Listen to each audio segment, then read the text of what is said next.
கதிர்குட்டிக்கு என்ன டின்னர் குடுக்குறீங்க? அப்படின்னு சொல்லிட்டு நெறைய பேர் கமெண்ட்ஸ்ல கேட்டிருந்தீங்க.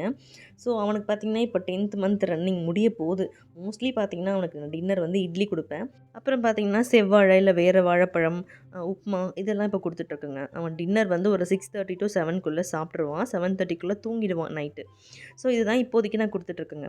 இப்போ இதில இன்னொரு விஷயம் என்னன்னு பார்த்தீங்கன்னா, இட்லி மாவு வீட்ல எப்பயுமே இருந்துட்டே இருக்கணும். ஏன்னா, அவனுக்கு மார்னிங்குமே இட்லி குடுப்பேன். அதனால நம்ம முன்ன மாரி நெறையா அரைச்சு வச்சு அப்படியே ஹோல்ட் பண்ணி ஃப்ரிட்ஜில அப்படி குடுக்குறது இல்லைங்க. நான் அரைக்கிற மாவு வந்து ஒரு 2 to 3 டேஸ்க்கு மட்டும் தான் குடுப்பேன். அதுக்கப்புறம் நாங்க தான் யூஸ் பண்ணுவோம். அவனுக்கு தனியா அரைச்சு திருப்பி குடுப்பேன். ரொம்ப புளிச்சு போன மாவு அப்பலாம் குழந்தைக்கு குடுக்கக்கூடாதுன்னு சொல்லுவாங்க இல்லையா? அதனால வீட்ல இருக்க சாம்பார், சட்னி மோஸ்ட்லி அவனுக்கு இட்லிக்கு தொட்டுக்க நான் அப்படியே மிக்ஸ் பண்ணி குடுத்துருவேங்க. இல்லைனா பாசிப்பருப்பு, அது கூட பூண்டு, மிளகு, சீரகம், மஞ்சத்தூள், பெருங்காயத்தூள் இது எல்லாத்தையுமே தண்ணீல நல்லா வேக வச்சு, அத இட்லில மசிச்சு குடுத்தேன்னா ரொம்ப விரும்பி சாப்பிடுவான். நீங்களும் உங்க குழந்தைக்கு குடுத்து பாருங்க. ஹோல் டேவும் வீட்லயே இருக்கிறதாலயே என்னன்னு தெரியல, ஏதாச்சும் ஸ்நாக்ஸ் சாப்பிடணும் அப்படின்னு தோணிட்டே இருக்குங்க. ஃப்ரிட்ஜில ஒரு காலிஃப்ளவர் இருந்தது.